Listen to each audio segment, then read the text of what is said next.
Welcome back to Coffee and Conversation.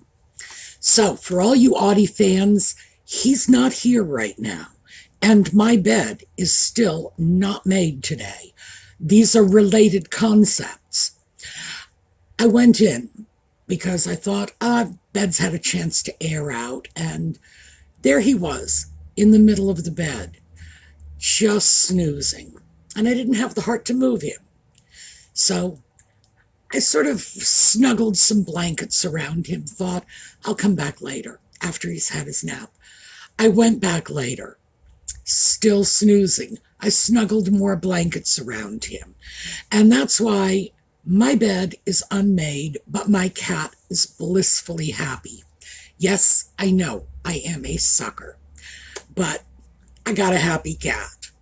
So I don't think Audie's going to be joining us. Okay, yellow. And we've got the sweater here. I hope you can see this is one of those odd colors. It's mustard. That's the name the manufacturer gave to it. So it is therefore yellow. But I think in some lights it tends to look more brown. But yes, yellow. For Catherine, for Lex's mom, for everybody dealing with cancer, we are just wishing you all the very best possible outcome.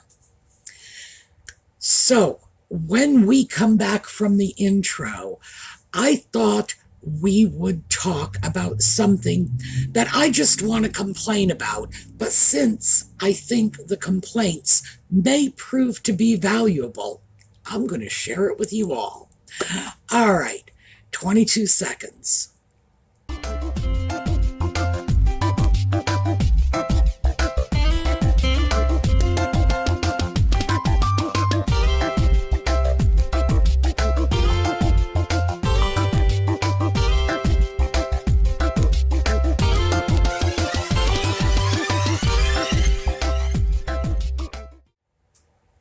So, let me get right into my rant.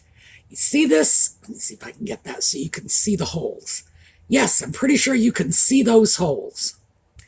There are more on this side too.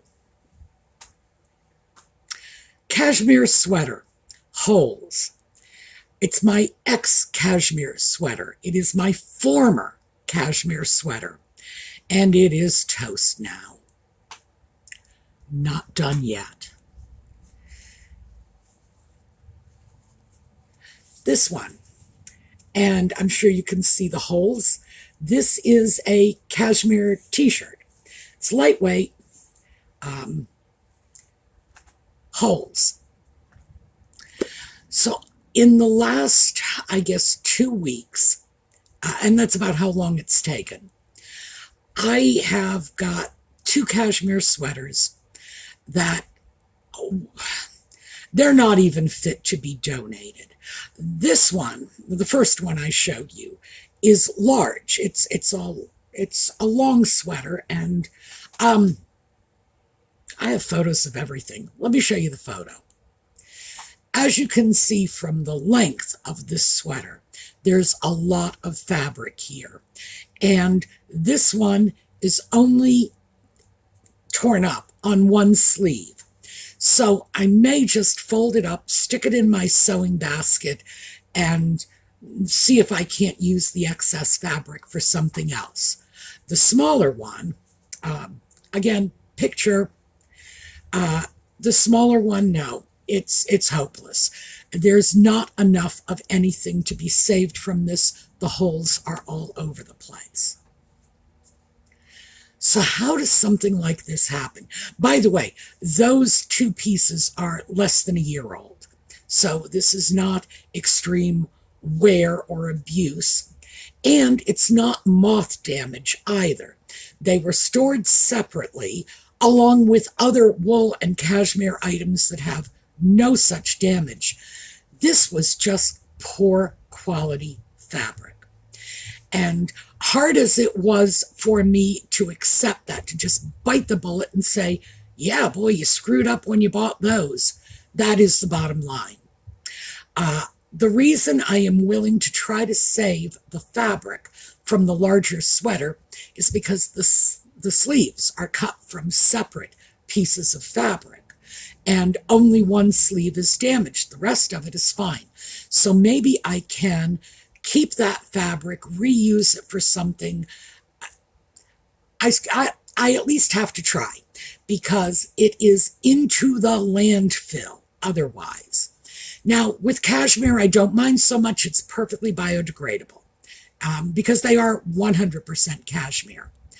But still, it's galling to have to get rid of items that were, well, reasonably expensive, reasonably expensive. These weren't, massively expensive pieces, but they were expensive enough to hurt a little when I had to say goodbye to them. Now, let's start with the longer sweater. I got that from a company called Quince. I also got this sweater, cashmere, from Quince. It was half the price of the other one, by the way, and clearly, since there are no holes in it, a much better buy. The reason I was willing to go off and drop $100 on this particular company, buying something that, I don't know, pig in a poke, so to speak, was because of this. Oh, and I have two more just like this, so they don't have holes in it. So it gave me this false sense of security. Oh, I will buy from this company and it will be good. Yeah, not so much. These sweaters are fine, and like I said, I have two more like this, and they're holding up very well. I should have been more careful, and we'll get into that in a moment. The t-shirt, the cashmere t-shirt, is very thin. Well, let me show you let me find a piece of this fabric that doesn't have, I'm struggling to find a piece that doesn't have here. There's a piece that doesn't have holes in it. You can see how very thin and fine this is. This is from H&M. Why would I buy a cashmere sweater from H&M? Because I had already gotten another little t-shirt just like that. Again, I got pictures of everything, so here you go. And that one is fine. No holes, no problems, which again gave me this false sense of security. Because when you are buying clothing online, and this is where I am hoping some value will come out of this. How do you buy online without getting burned?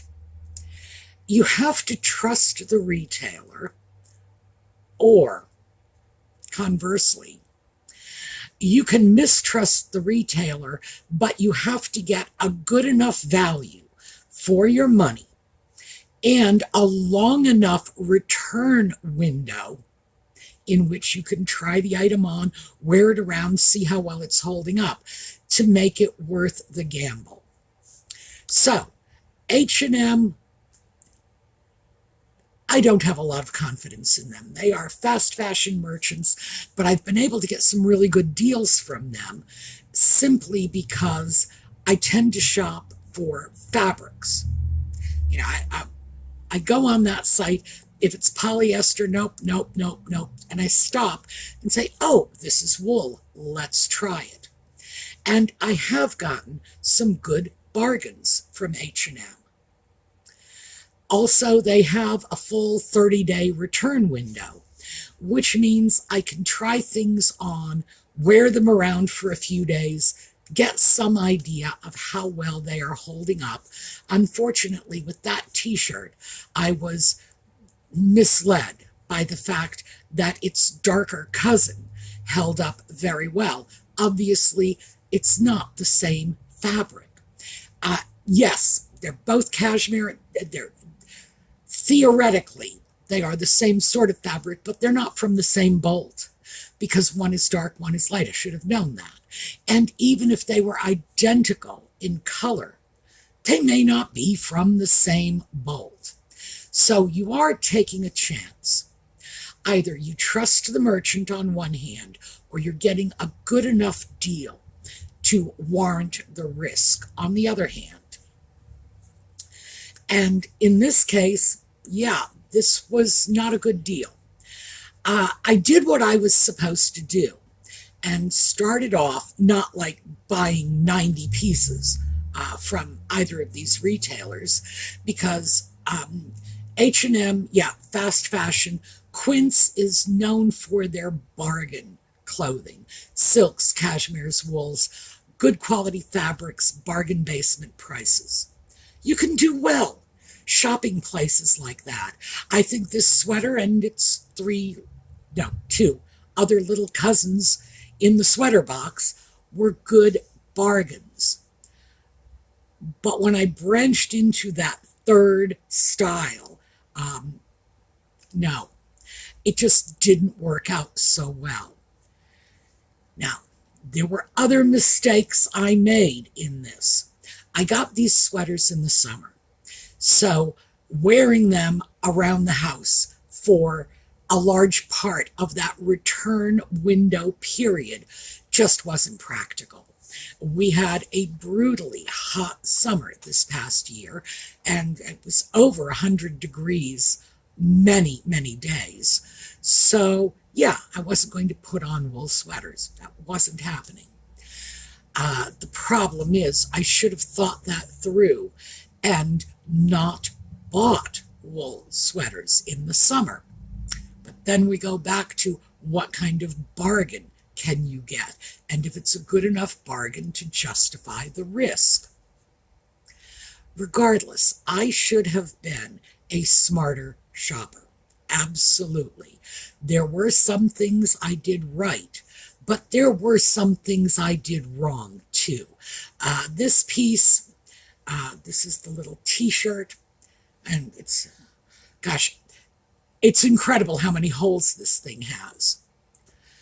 I should have tried that on and worn it around. I mean, I did try it on, but I didn't wear it around. I should have. Yes, it was hot. It was, summer, and it was a scorcher, but I still should have done it, even if it was just a question of putting it on, wearing it for an hour, taking it off, and putting it on and doing the same thing the next day until I got a sense of how well it was holding up. Because I'm pretty sure that if I had done this, those holes would have shown up well within the return window. So I would have been able to simply send that back, and I either would have gotten a refund or I would have gotten another shirt and go through the same process all over again. That was a major mistake I made. With the other sweater, the long cardigan,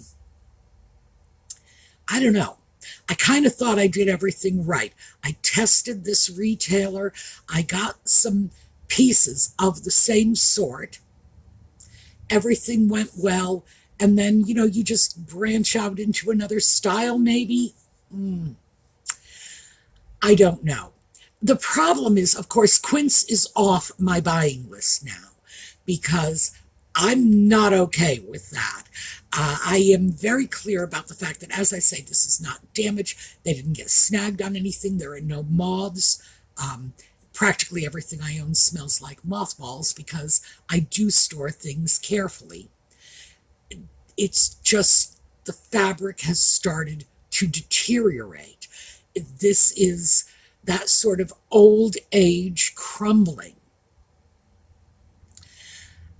And it was, they say you get what you pay for. And yes, I got both of those items for good prices. I think the H&M cashmere t-shirt was about $30. I will look it up. If I'm wrong about that, I will put the price for you on the screen. The duster was $100. Not by any means cheap, but for cashmere, yeah, those are kind of bargain basement prices. What my takeaway is from this is if I want to go to a store online, because it's different if you're buying in person, but want to go to an online store, I need to know that they have a decent reputation, that I'm not going to be dissatisfied because the items are going to start failing way too quickly. I knew that with H&M. I had no illusions. I went to them simply because if you shop carefully enough at places like H&M, you can get good bargains. You just have to know what you're looking for, and you have to keep your expectations reasonable. I buy t-shirts from them. I have occasionally gotten some nice linen button-down shirts, and they were good prices. So, oh, and they're still in good shape. Nothing's happened to them. So they are okay. They were decent buys. Were they the level of shirt I would wear to go have tea with the Queen? No. They are more sort of that sort of casual leisure wear sort of thing. It's good enough to wear to the grocery store. They're probably even good enough to wear to a professional meeting or a lunch with friends. Are they beyond that? The answer is no. This is not a haute couture by any stretch of the imagination. So I knew that. And I can't be disappointed if it didn't work out. Quince, I did what I was supposed to do. Like I say, I tested them out. I bought other items. Everything worked fine. Got this. But again, my failure was I should have worn them more in that return window period. The duster, no. That absolutely would not have tipped me off, because it took a lot longer than maybe 20 wearings for the problems to show up. And even within a return window of 30 days, I still wouldn't have been wearing a sweater every single day in a hot summer. No. So, I don't know. I'm not sure what I could have done about that.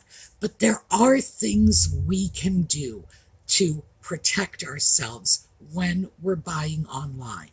If we buy in a store, you go in, you can touch the items, you can check the fabric tags, you can feel the thickness of the item. Is it feeling too thin, too lightweight? Do you get a bad feeling when you look at the seams, for example? What's the neckline like? You can handle it. And usually at that point, you can get a sense of what you are buying. It's not so online. I will not buy anything online from a company that will not tell me the exact fabric content. So I see something online and they say this is a cotton linen blend. How much cotton and how much linen? If they're not prepared to tell me, I'm not buying, because what I will pay for a shirt that is 80% linen and 20% cotton is not the same price I will pay for a shirt that is 80% cotton and 20% linen. No. And I always worry when they won't give you the exact fabric content, because then you have to guess. And ordinarily, you will find that the more preferred fabric has a lower content than you might have expected.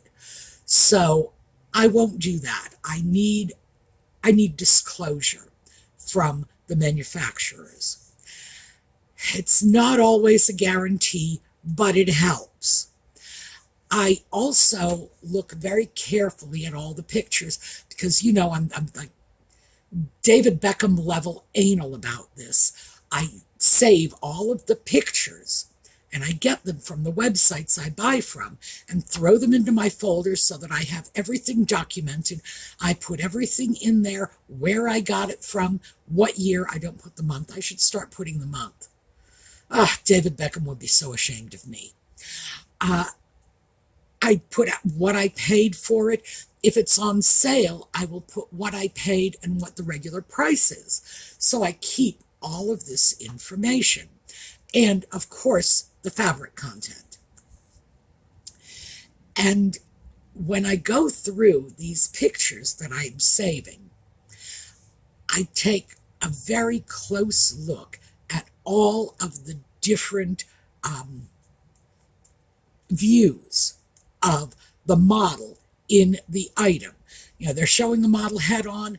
Turn around, honey. I want to see.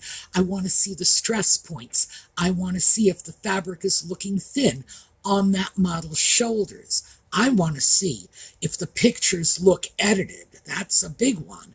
I want to see as much as I can from those pictures because they really need to be my eyes and fingertips because I can't handle the item myself.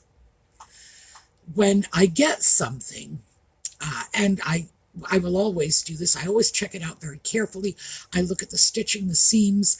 If there's anything I don't like about it, I pack it up and send it back. I don't care if it was the best bargain in the entire universe. I will still send it back because no matter how much money I save on it, I saved so much money on this little t-shirt and I got to wear it twice. So the cost per wear was way too high. So even if that was the best buy in the world, not the best buy for me, not considering what happened. So if I don't like it, I will send it back. It's like, no, not good enough. The quality didn't match the description. And because I get so much of my stuff online, I'm in the middle of nowhere. I do not have a Bonwit teller anywhere near me. I do not have a Neiman Marcus, a Saks Fifth Avenue. I don't even have a JCPenney. It's really pathetic. I have no local resources in terms of getting decent clothing. I have a Target. I have a Kohl's. That's it. Other than that, and I'm off at Walmart or the dollar store, you know. Oh, and by the way, I should also mention I got a linen t-shirt at Walmart. Walmart online. It was a Walmart level price, 100% linen, and it's great, and I love it. You absolutely can get some really good bargains, even from the notoriously fast fashion-oriented merchants. So I'm not trying to say, don't go bargain hunting. Well, you know that. My mother, she's sitting on my shoulder. She would never let me say that. You have to know that. Do bargain hunt, but be smart about it. Be smarter than I was, because clearly I screwed up. It could have been so much worse. What I know now is Quince is off my list in terms of a retailer, an online retailer that I will buy from. Yes, I love this sweater. I love its two friends. I really, really do. But that duster left such a bad taste in my mouth, I'm not going back there. Sorry, we are done. You had your chance, you blew it. And that will keep me reasonably safe. Yes, I might be passing up some good buys. This was a good buy, a very good buy. Its friends were a good buy too. I might be passing up a good buy, but I would rather not run the risk, especially since I would go to Quince for higher end products, cashmere, silk, things that are inherently more expensive than the linen t-shirts I was getting from H&M or Walmart. A difference being, of course, if I screw up with a linen t-shirt from H&M or Walmart, I've lost maybe $20. You know, it's not a massive disaster financially. And these weren't either. And I don't want to try to make it sound like, oh my God, I just cracked up my brand new Mercedes. No, no, this is not. This is clothing, so it's much less expensive than, getting a hole in your roof or something. But still, I don't like it. It didn't please me. It hurt. So my response is, Quince is off my list. Is H&M off my list? No, no. But H&M has always been on my shopping list, a place I would go to with extreme caution.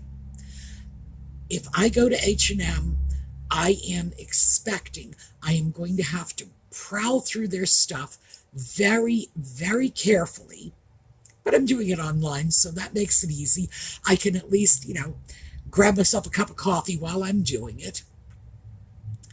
And I have to be mindful for quality issues. That has to be in the front of my mind.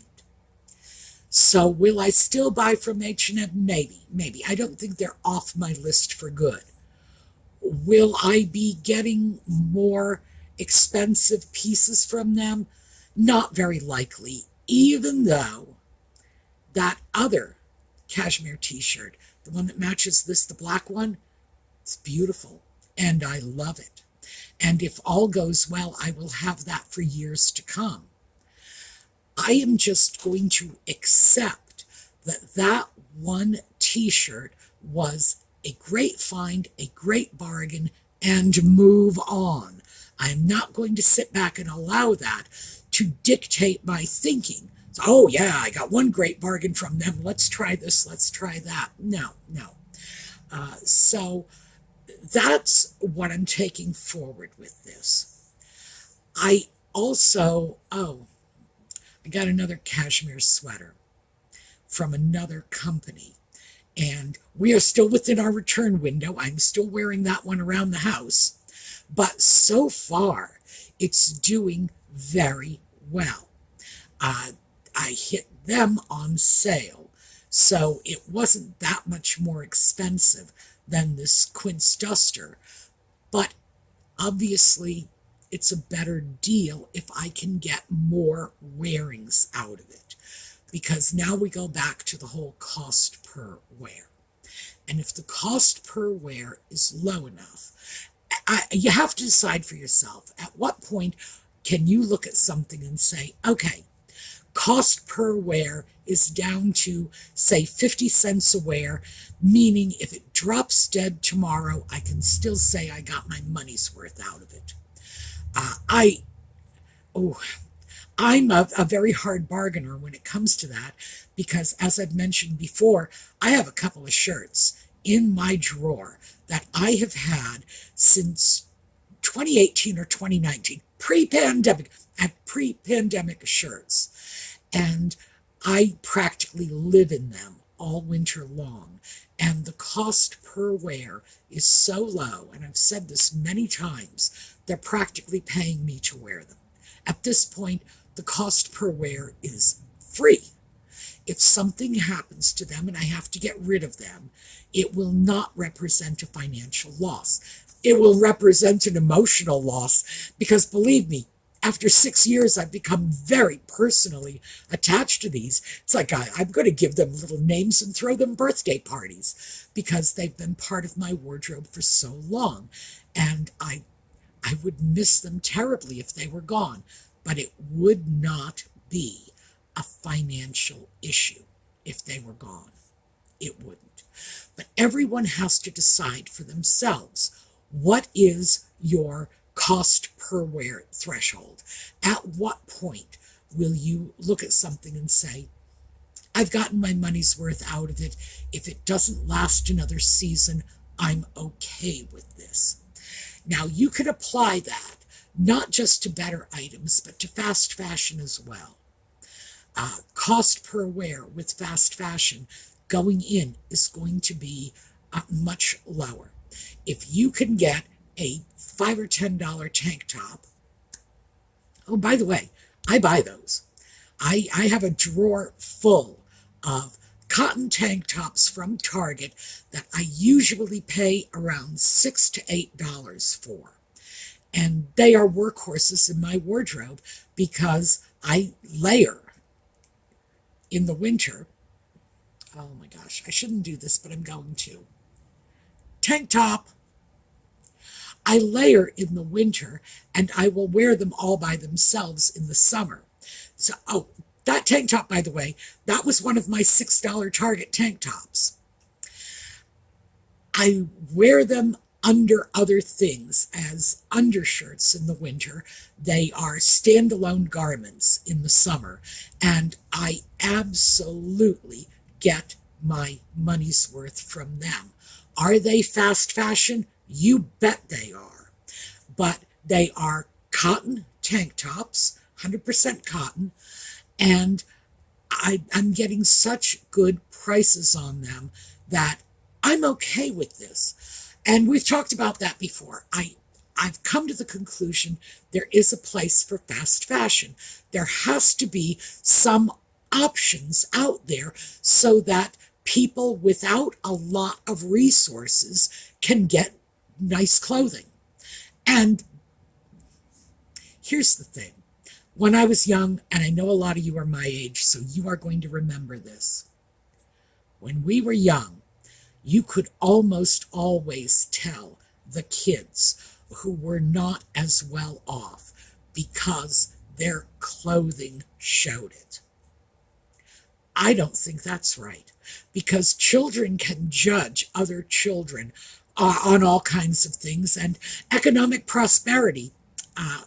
Well, I was born in the 1950s, so obviously economic prosperity was a big thing, and our whole generation tended to equate prosperity with morality. We got that from the Victorians, by the way. We didn't invent it. The Victorians invented it. If you were a good person, you would prosper. The Horatio Alger stories. I am glad that there are options today so that single moms struggling to put clothing on their children do not have to look at this and say, oh my goodness, I'm sending little Billy or little Sally to school in clothing the other children will laugh at. I like that. That's good. And I don't feel that I have the right to criticize someone else's purchasing of fast fashion, because that's not my life. I'm not walking in their shoes, and I don't know what choices I would make if I were, but I want them to have as many options as possible. That's what brought me around on fast fashion. But I also have to say that the math of it, the cost per wear, is contributing to this too. It is bringing me around. But having said that, the cost per wear has to be low enough. The quality that you are buying when you get that item out of the UPS box or the postal envelope has to be worth at least what you paid for it. And we all decide that for ourselves. We all decide what that cost per wear needs to be. But I am seeing an absolute decline in fashion quality right across the board. So I thought I would just throw this out because I am irritated with this, because I'm feeling right now like the very best I can do is take that long sweater, fold it up, set it aside, and maybe it will become part of a sewing project, because I can't donate that. That would be shameful. I would be embarrassed to donate that. The t-shirt, oh gosh, I might be able to use this as a rag, but that is all, because not only could I not donate this, but anyone accepting the donation would have to be so hard up, and pity alone would compel me to give them something better than this. This is gone. This is dead. But that's about all I can pull out of this. A dish rag and possibly some fabric for a sewing project later. So they were not good buys.